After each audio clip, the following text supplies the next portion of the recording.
them. Because if you kill their father, they're going to lose their mother as well. Yes.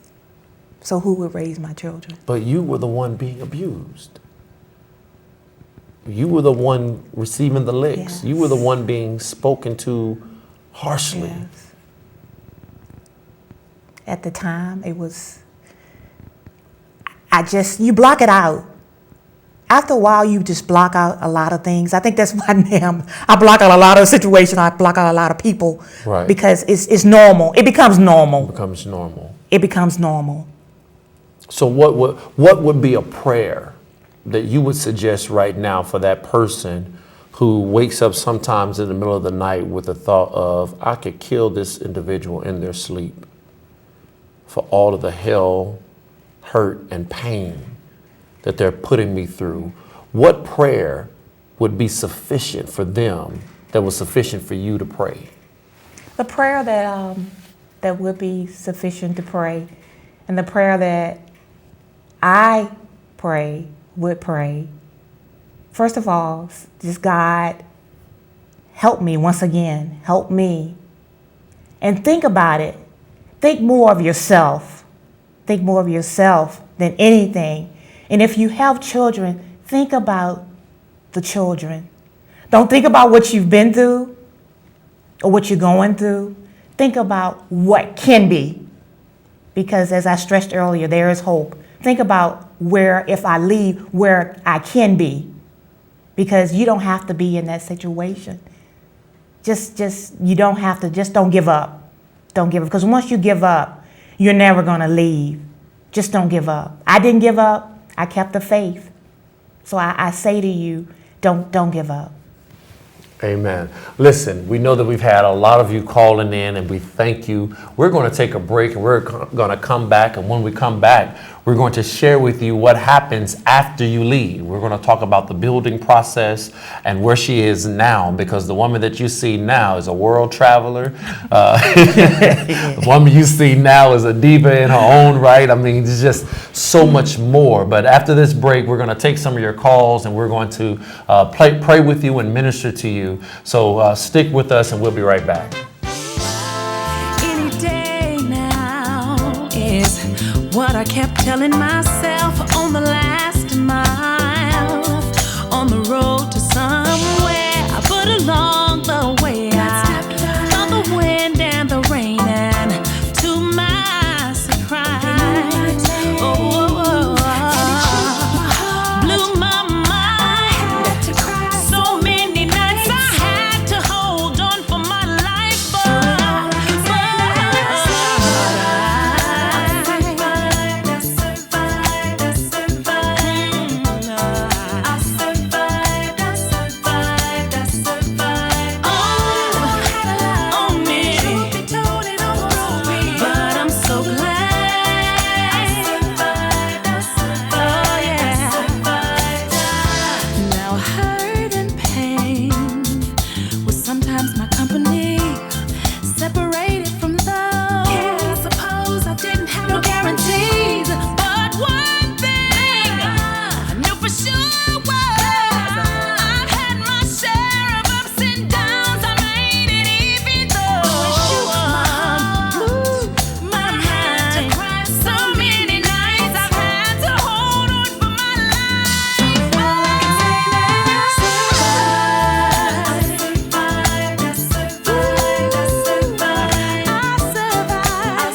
God bless you and welcome back again. My special guest is Sister Judith Smith.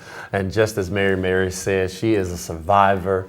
You've heard the first portion of her story about how she was involved in a marriage that was laced with domestic violence and why she stayed in the marriage.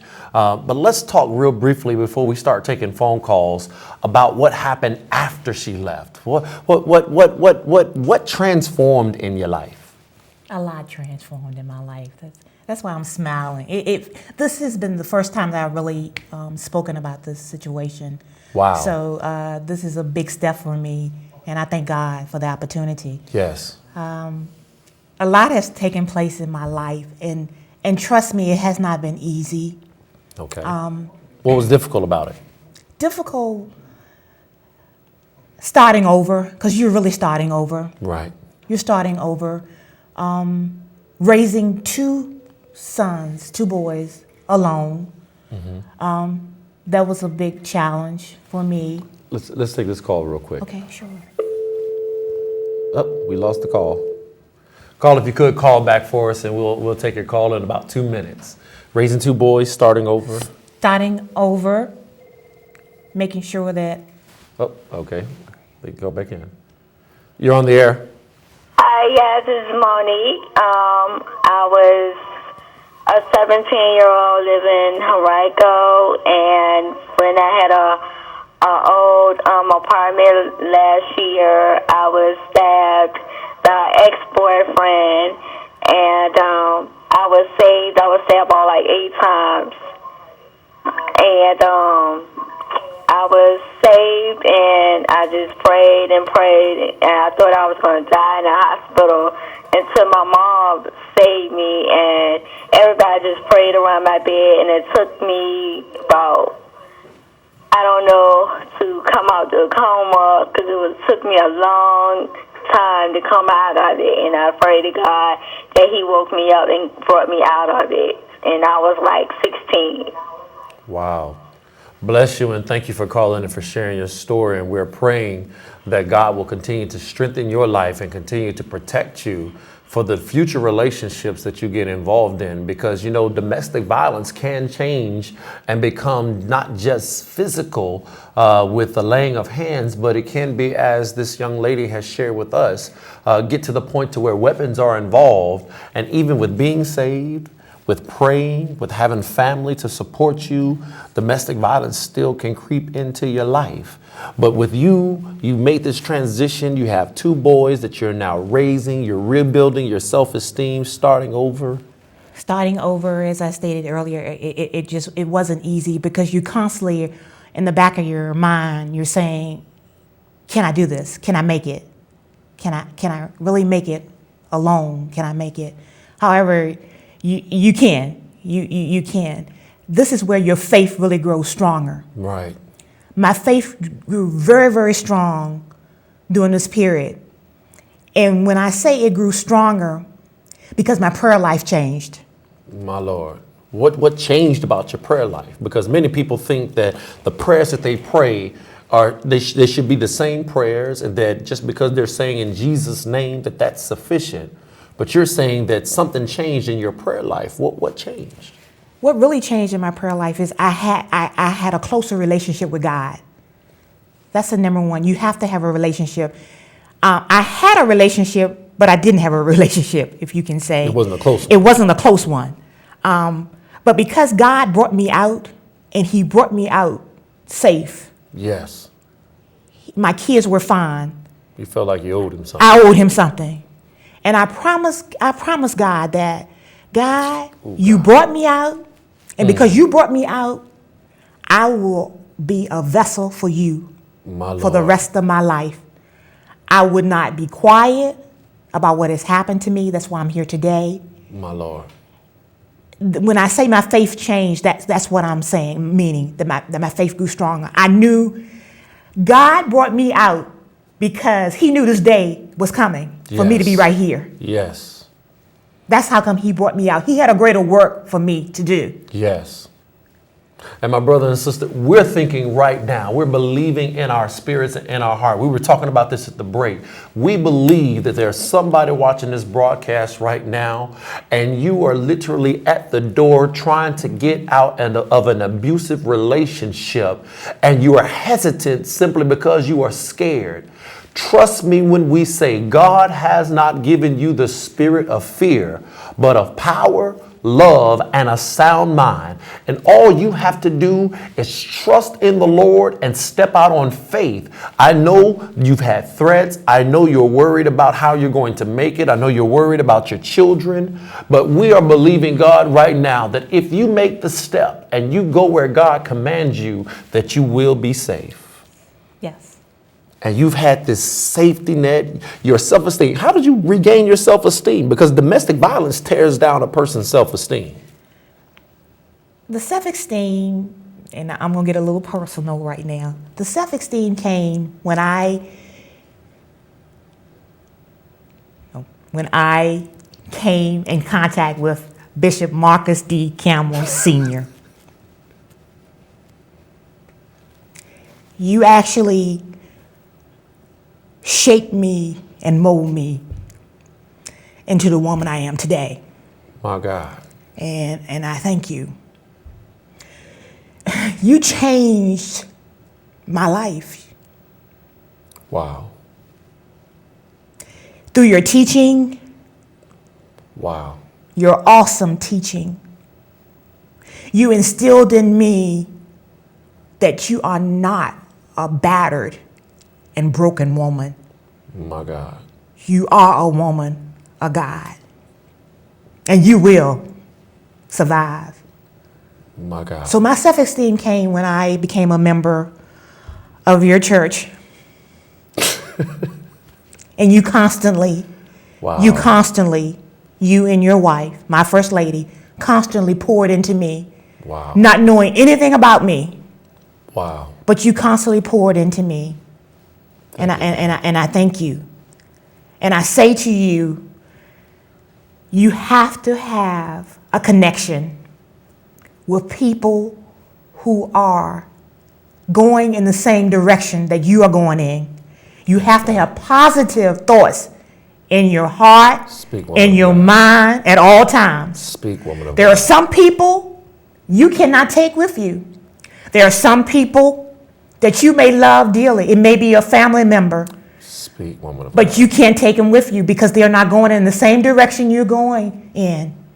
You can't go back. I don't even blink back because from this day on, I move forward. I move forward. And I'm saying to you, once you get out of the relationship, you will move forward. You have to be in the right relationship with people. And there are people out there that will help you. Yes. You just have to get connected with them. Yes. There are a lot of resources that we want to share. The James House is a resource. Safe Yes. Harbor is a resource. There are so many resources that are out here for abused and battered individuals, not just women, but men and women alike, because men go through emotional abuse, they go through verbal abuse, and some men go through physical abuse. Of course, they don't want to say it because the joke is that if a man is being physically abused by his spouse, that he is less than a man. But the truth of the matter is that there are some men who love so hard that they wouldn't even think to raise a hand to the woman of their life. And because that woman knows that is a green card for her to throw things at him, to call him everything but a child of God, to attack him, to attack his character, to attack his masculinity. And because of these attacks,